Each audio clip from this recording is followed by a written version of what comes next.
Good morning mga kasabong. Update lang muna tayo mga kasabong. So andito tayo ngayon sa ating cording area, no. Ngayon may hawak ako mga kasabong. Pakita ko lang dun sa mga breed natin, no.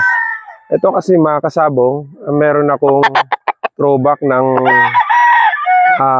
Boston dun sa straight comb side, no mga kasabong. Sila po yung naglabas ng green leg sa atin. Ngayon, may isang piraso mga kasabong na medyo lumabas na magandang station. No? Possibly, ito ang gagawin nating broodcock. Nakaraan kasi, may naipakita ko na gagawin ko sanang broodcock. Pero yung mga last batch, merong lumabas na isang magandang station mga kasabong. So, pakita ko. Green legs na sila mga kasabong. Ayan. Ayan. Pero magandang station nila mga kasabong. Isang piraso lang po ito na lumabas. Ngayon, plano ko po itong gawing broodcock, no? So, ipakita lang natin. So, sila yung mga throwback ng straight comb side na Boston. Ayan, magandang station niya. Isang piraso lang na lumabas. Actually, last batch na ito eh. Last batch na sila na may lumabas na ganitong magandang station, no? So, ayan, pakita lang natin mga kasabong. Ayan. So, siguro mga ilang months pa siguro i-breed na natin siya, no, mga kasabong.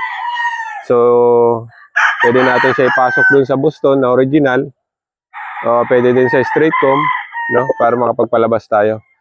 Siya nga pala, gusto ko pala magpasalamat dun sa mga bagong nag-follow sa atin, no. Ako nagpapasalamat personally dun sa mga nagtitiwala sa atin, yung mga nagka-like, nag-follow ng mga videos natin mga kasabong. Maraming salamat po sa inyo. Siguro sa susunod makapag-breed medyo yung mga nakapollow, gaya na nasabi ko, pag nagkuha kayo, i-discount ko na lang po kayo. Sa ngayon kasi medyo konti na lang yung nandito sa atin. So, possibly, mag-breed na ulit tayo mga kasabong, no? So, ito, na ipakita ko lang, ito ang gagawin kong material na siguro, no? Ang nakita ko kasi dito, nung naibitaw namin, napakaganda ng angat nito. Angat sirado talaga. Pero kung titingnan natin, probably, parang isa silang McLean. Kaya din na nasabi ng ating master breeder na meron silang napasok na McLean sa Boston Roundhead. So, yun lang mga kasabong. Shoutout nga pala kay Sir Gary. Sir Gary, meron na lang akong natitirang kelso. Siguro, pipilihan ko na lang yun, ipapadala sa'yo. Baka mamaya may padala ko, no?